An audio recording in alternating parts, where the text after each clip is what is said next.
श्रोताओं नमस्कार, बहुत बहुत स्वागत करते हैं आपका इस बातचीत में। मैं हूं आज आपके साथ दीपक निषाद और हमारे साथ बातचीत करने के लिए आज बेहद खास मेहमान हमारे स्टूडियो में हमारे साथ आज उपस्थित हैं। आप हैं ओम प्रकाश कुमावत जी। आप नर्सिंग ऑफिसर हैं बुंदेलखंड चिकित्सा महाविद्यालय सागर में। आपका हम बहुत बहुत स्वागत करते हैं। जी नमस्कार। श्रोताओं हम बता दें कि प्रत्येक वर्ष 12 मई को हम अंतर्राष्ट्रीय नर्सेस डे मनाते हैं और ये वो दिवस होता है जब हम हमारे जो नर्सिंग सेवा देने वाले नर्सिंग ऑफिसर हैं उनकी सेवा को हम सम्मान प्रकट करने के लिए इस दिवस को खास रूप से 12 मई को प्रतिवर्ष मनाते हैं। तो इसी संदर्भ में आज हम बातचीत करेंगे ओम प्रकाश कुमावत साहब से और ये जानेंगे कि ये दिवस मनाने के पीछे उद्देश्य क्या है और तमाम बातें आपसे इसी संदर्भ में होंगी। तो स्वास्थ्य ढांचे का ऋण अगर किसी सेवा को कहा जाए तो वो नर्सिंग सेवा ही होती है कुमावत साहब। तो सबसे पहले हमें हमारे श्रोताओं की जानकारी के लिए आप ये बताइए कि अंतर्राष्ट्रीय नर्सिंग दिवस क्यों मनाया जाता है, इसके पीछे का इतिहास क्या है। नमस्कार जी। मानव के स्वास्थ्य संरक्षण में जितना योगदान एक चिकित्सक का होता है उतना ही योगदान एक नर्सिंग ऑफिसर का रहता है। नर्सिंग ऑफिसर के जो महत्वपूर्ण योगदान को सम्मान करने एवं उनकी सराहना करने के लिए दुनिया में हर साल 12 मई को अंतर्राष्ट्रीय नर्सेस दिवस मनाया जाता है और इस दिन आधुनिक नर्सिंग की जो संस्थापक समाज सुधारक फ्लोरेंस नाइटिंगेल का जन्म दिवस भी है। फ्लोरेंस नाइटिंगेल क्रीमिया युद्ध के दौरान घायल सैनिकों की सेवा एक दीपक लेके दिन रात की थी, तो उनकी जन्म दिवस की याद में भी ये अंतर्राष्ट्रीय नर्सेस दिवस प्रतिवर्ष मनाया जाता है। वो सेवा, करुणा, दयालुता की प्रतिमूर्ति थी।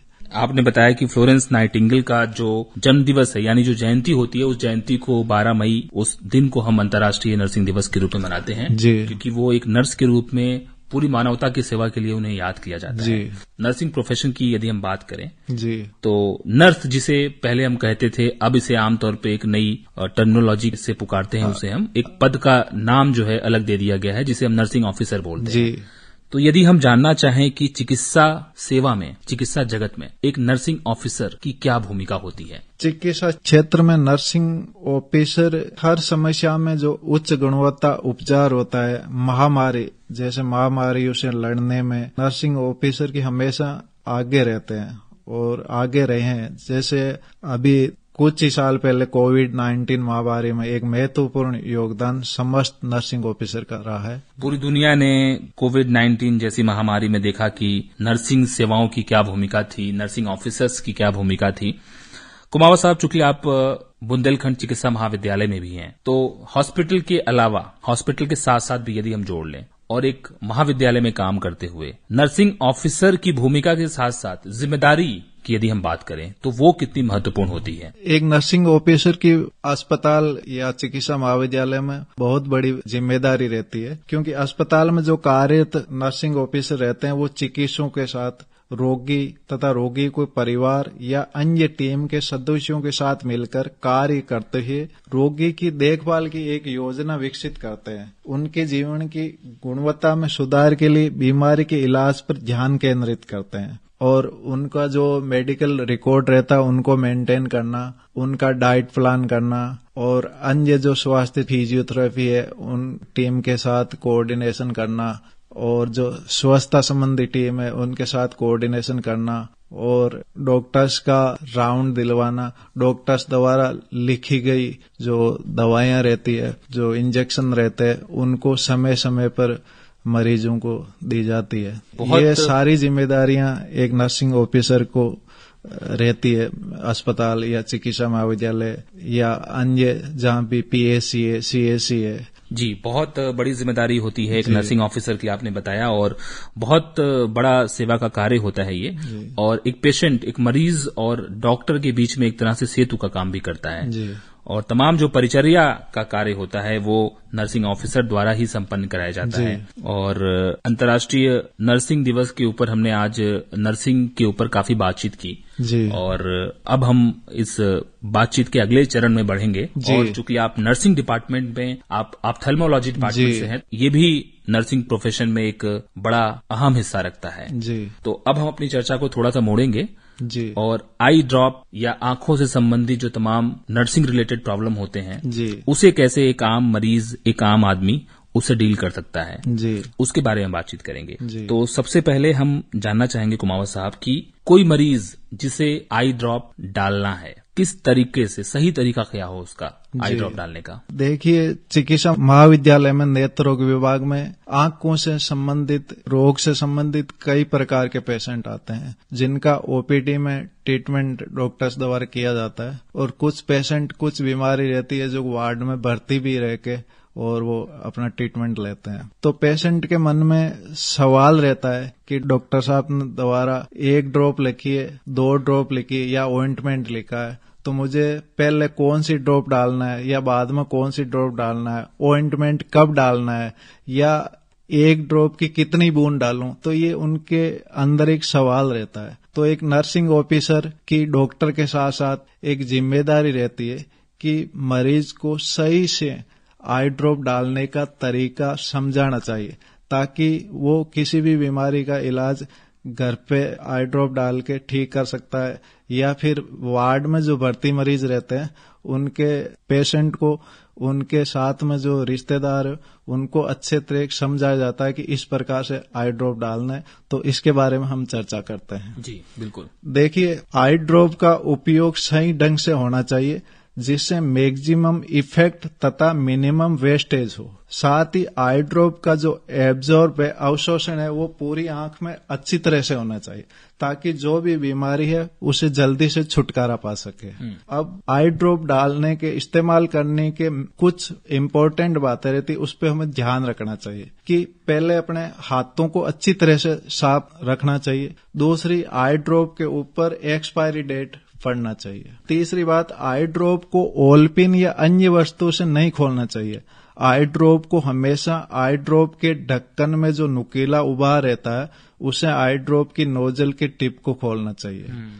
फिर आई ड्रॉप खोलने के तुरंत बाद एक मार्कर पेन लेके उस पर डेट मेंशन करना चाहिए क्योंकि खुली हुई आई ड्रॉप 1 महीने तक ही उपयोग करना चाहिए और वो 1 महीने तक ही स्टेराइल रहती है। अब आई ड्रॉप के डालने के तरीके पे बात करते हैं। आई ड्रॉप हम पेशेंट को बिठाकर डाल सकते हैं, लिटाकर भी डाल सकते हैं। तो मरीज को, मान लीजिए मरीज को आरामदायक स्थिति में अपन बिठा दिया तो सिर को थोड़ा पीछे करना चाहिए। फिर लेफ्ट हैंड से आंख की पलक को नीचे खींच के एक पॉकेट बनाना चाहिए। फिर राइट हैंड से आई ड्रॉप के टिप को आंख से बिना छुए हुए 1 बूंद आई ड्रॉप पॉकेट में डालकर पलक को धीरे धीरे छोड़ना चाहिए ताकि आंख धीरे से बंद हो जाए। हमेशा ध्यान रखना चाहिए एक बार में 1 बूंद ही दवा डालनी चाहिए। आंख को 1 से 2 मिनट तक बंद रखना चाहिए। फिर आंख के अंदर जो नेजल लेक्रिमल डक्ट होती है उसको 1 मिनट तक दबा के रखना चाहिए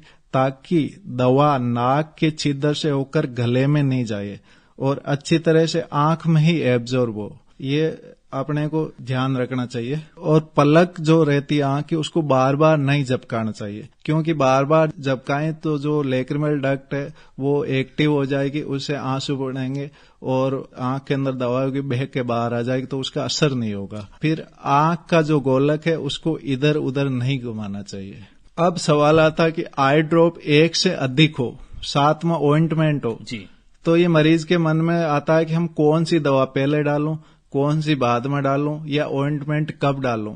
तो एक आई ड्रॉप से दूसरी आई ड्रॉप के डालने के बीच में 5 से 10 मिनट का अंतराल होना चाहिए। और आई ड्रॉप एक सॉल्यूशन फॉर्म में भी रहती है और एक सस्पेंशन फॉर्म में रहती है। सॉल्यूशन जो फॉर्म रहता है वो क्लियर फ्लूइड होता है, सस्पेंशन फॉर्म होता है वो क्लाउडी मिल्की मिक्सर होता है। तो सस्पेंशन फॉर्म को हिला के डालना चाहिए। और ऑइंटमेंट जो रहता है तो आई ड्रॉप डालने के उसके बाद डालना चाहिए। एक आई ड्रॉप से दूसरी आई ड्रॉप के बीच 5 से 10 मिनट का अंतराल होना चाहिए। ऑइंटमेंट जो है आई ड्रॉप के बाद डालना है जी, लगाना है। हाँ। और दोनों के बीच में जो है 5 से 10 मिनट का अंतराल होना चाहिए। एक आई ड्रॉप से दूसरी आई ड्रॉप डालते हैं, उन दोनों के बीच 5 से 10 मिनट का गैप होना चाहिए। और एक आई ड्रॉप और ऑइंटमेंट के बीच में कितने का गैप होना चाहिए? 5 से 10 मिनट का गैप होना चाहिए। लेकिन आई ऑइंटमेंट बाद में डालना चाहिए क्योंकि अपन यदि आई ऑइंटमेंट पहले डाल दिया तो जो आई ड्रॉप रहेगा उसको एब्जॉर्ब नहीं कर पाएगी आंख, इसलिए पहले आई ड्रॉप डालना चाहिए, ऑइंटमेंट बाद में डालना चाहिए। और सही समय क्या होता है आई ड्रॉप डालने का? जैसे मान लीजिए आप दिन का समय है या रात का समय है। देखिए, रात को तो पेशेंट सो जाता है जी, तो डॉक्टर्स द्वारा हमेशा ये लिखा जाता है, मान लीजिए कोई आई ड्रॉप है कि ये TDS डालना है, ये BD डालना है, ये QID डालना है, दिन में 2 बार डालना है या दिन में 3 बार डालना है, आई ऑइंटमेंट दिन में 2 बार लगाना, ऐसा उसको समझाया जाता है। फिर नर्सिंग स्टाफ के द्वारा ये समझाया जाता है कि ये डॉक्टर साहब ने जो आई ड्रॉप लिखी है इसको 4 बार डालना है। जैसे अभी मान लो सुबह उठा शाम तक सोएगा तो जितना समय रहेगा उसको डिवाइड कर लेंगे, मान लो 2-2 घंटे से 3-3 घंटे से 2 बार डालना, तो उस हिसाब से समय डिवाइड कर लेंगे। तो उस पे लिखा रहता है कि 3-3 घंटे से 2-2 घंटे से डालना है, तो वो सुबह उठने से सोते वक्त तक जो समय रहता है उसको डिवाइड कर लेते हैं, उसके अनुसार आई ड्रॉप डालना चाहिए। आई ड्रॉप का एक मरीज की आंख में कितने समय तक बना रहना जरूरी होता है? मान लीजिए 10 मिनट या 15 मिनट के लिए किसी मरीज ने डाल के छोड़ दिया, फिर उसको कहीं जाना है या ऑफिस वर्क के लिए जाना है, आंख धो के जा सकता है वो फिर, या बने रहने देना चाहिए? आई ड्रॉप डाल दिया तो 1 से 2 मिनट तक आंख बंद करके रखना चाहिए, उसके बाद में अपना जो भी रूटीन वर्क है कर सकता है। अच्छा कुमाऊं साहब, एक प्रश्न और हमारे दिमाग में कौंध रहा है कि कई बार क्या होता है कि आंख हमारे शरीर का इतना सेंसिटिव पार्ट होता है, इन्फेक्शन होने का भी खतरा रहता है। इन्फेक्शन से आदमी कैसे बचे, आई ड्रॉप डालते समय इन्फेक्शन ना हो? और क्या एक आई ड्रॉप जो एक इंसान डाल रहा है उस आई ड्रॉप का इस्तेमाल दूसरा इंसान भी कर सकता है या उसके लिए इन्फेक्शन का कारण बन सकता है वो? ये आपने बहुत ही महत्वपूर्ण सवाल पूछा है, क्योंकि आई ड्रॉप का इस्तेमाल करते समय आई ड्रॉप की टिप को भी इन्फेक्टेड होने से बचाना है, आंख को भी इन्फेक्शन से बचाना जरूरी, दोनों चीज ध्यान पे देनी है। इसके लिए हमें क्या करना चाहिए, दोनों हाथों को सैनिटाइज करें या पानी साबुन से अच्छी तरह से साफ करना चाहिए। फिर जो आई ड्रॉप की नोजल होती है, टिप होती है, उसको कभी छूना नहीं चाहिए, हाथ से नहीं छूना चाहिए। आई ड्रॉप का इस्तेमाल करते हैं फिर जो ढक्कन रहता है, अपन पेशेंट को दवाई डालते हैं, वो ढक्कन होता है वो इधर उधर ऐसे डालना नहीं चाहिए, उसको प्रॉपर स्टेराइल तरीके से रखना चाहिए। और आई ड्रॉप को खोलने के बाद 1 महीने तक ही उपयोग करना चाहिए, क्योंकि जब आई ड्रॉप खोलते हैं उस पर हमने पहले भी बताया था कि उस पर मार्कर से डेट मेंशन कर लो और 1 महीने तक उसका उपयोग करना है, क्योंकि 1 महीने तक ही वो स्टेराइल रहती है, उसके बाद हम उपयोग नहीं करना चाहिए। और आई ड्रॉप को शेयर नहीं करना चाहिए, ये बहुत बड़ा इंस्ट्रक्शन है कि आई ड्रॉप को पेशेंट को हम यही समझाते हैं कि एक दूसरे से शेयर कभी नहीं करना, क्योंकि इन्फेक्शन होने का चांस रहता है। और आई ड्रॉप को हमेशा कमरे के तापमान एवं डार्क प्लेस पर ही रखना चाहिए। कुछ आई ड्रॉप है वो फ्रीज में भी रखे जाते हैं, वो बताया जाता है। कुमार साहब, आपने बताया कि आई ड्रॉप का इस्तेमाल एक मरीज को ही करना चाहिए, दूसरे मरीज को उसका इस्तेमाल नहीं करना चाहिए। हाँ, कई बार क्या होता है कि इन्फेक्शन से बचा जा सकता है। कई बार क्या होता है कि मरीज जो है 2 बार 4 बार 10 दिन इस तरीके से कोर्स लिया और उसे आराम मिल गया, तो वो ड्रॉप को जो है घर में सुरक्षित रख देता है कि कभी किसी और को समस्या होगी तो उस आई ड्रॉप का इस्तेमाल कर लेंगे।